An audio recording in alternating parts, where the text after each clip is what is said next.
भागवत का उद्देश्य भी मैं बार बार कथा में कहती हूँ, न इस भागवत से पुण्य चाहिए, न इस भागवत से कोई हमें स्वर्ग चाहिए, न मोक्ष चाहिए, ना नाम ख्याति ये चाहिए कि भाई बड़ा अच्छा भगवान नाम का प्रचार कर रहे हैं, बड़ा अच्छा काम कर रहे हैं।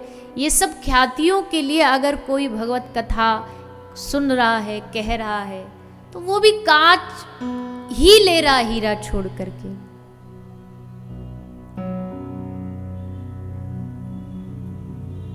इसलिए महत्पुरुषों की वाणी से सुने तो यही बात समझ आती है, कृष्ण को छोड़ करके कृष्ण से कुछ नहीं मांगो, भगवान को भगवान के अलावा और कुछ नहीं मांगो। वही दे सकता है भगवान। है दुनिया में किसी और की सामर्थ्य जो आपको भगवान प्राप्त करा सके? केवल कोई सदगुरु और संत के अलावा। आपका भागवत में लिखा है, चिंता मनिर्लोक सुखम सुरद्रुह स्वर्ग संपदा। एक मणि आती है चिंतामणि। चिंतामणि क्या होती है? हाथ में लेकर के आप कहो चिंतामणि को, हमको संसार की कोई वस्तु चाहिए, हाथी घोड़ा गाड़ी बंगला सब मिल जाएगा। चिंतामणि को हाथ में लेके कहो स्वर्ग मिल जाए, वो भी मिल जाएगा। सुरद्रुह स्वर्ग की संपदा मांगोगे तो भी मिल जाएगा। कल्प वृक्ष एक पेड़ है जिसके नीचे बैठने से जो मांगो वो मिल जाएगा। पर अगर इस चिंतामणि को हाथ में लेके या कल्प वृक्ष के नीचे बैठ के आप ये कहो कि मुझे भगवान से मिला दे, मुझे भगवत दर्शन करा दे, तो नहीं करा सकता। तो फिर भगवत दर्शन कौन कराएगा? न चिंतामणि करा सकती, न कल्प वृक्ष करा सकता। तो कहा प्रयच्छति गुरु पीतो वैकुंठम सदुर्लभम। जो दुर्लभ से दुर्लभ भगवत प्राप्ति है, प्रयच्छति गुरु पीतो, वो किसी गुरु की एक कृपा की नजर से भर से प्राप्त हो सकती है।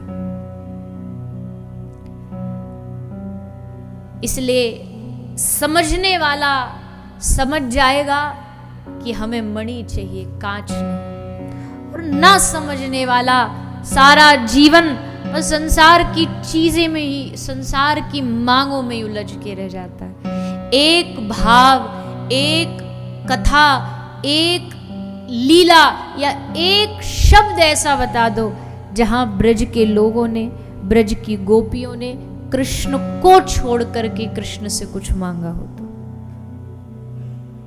जब मांगा उनको मांगा, जब मांगा उनका प्रेम मांगा, जब मांगा उनसे उनके चरणों में अनुराग अनुग्रह की कृपा की मांग की।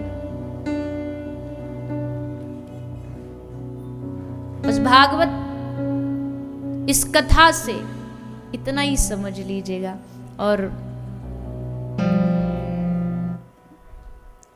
मैं अक्सर हमारे जो गुरुदेव उनकी शब्द बार बार वो एक पंक्ति कहते थे और बड़े एकदम जोश में कहते थे कि कृष्ण जाना जगत जाना और कृष्ण नहीं जाना तो कुछ नहीं जाना। इसका भी मतलब ये कि भगवत प्राप्ति, भगवान को पा लिया तो सब पा लिया और सब पा लिया, और भगवान को नहीं पाया तो कुछ नहीं पाया। इसलिए पहली जो मांग और अंतिम जो मांग है वो केवल और केवल भगवान होने चाहिए। तब जाकर के मन में पूर्ण विश्वास, फिर श्रद्धा नहीं डगमगा सकती। ये जो लोग कहते हैं ना हमारी भगवान में श्रद्धा हुआ करती थी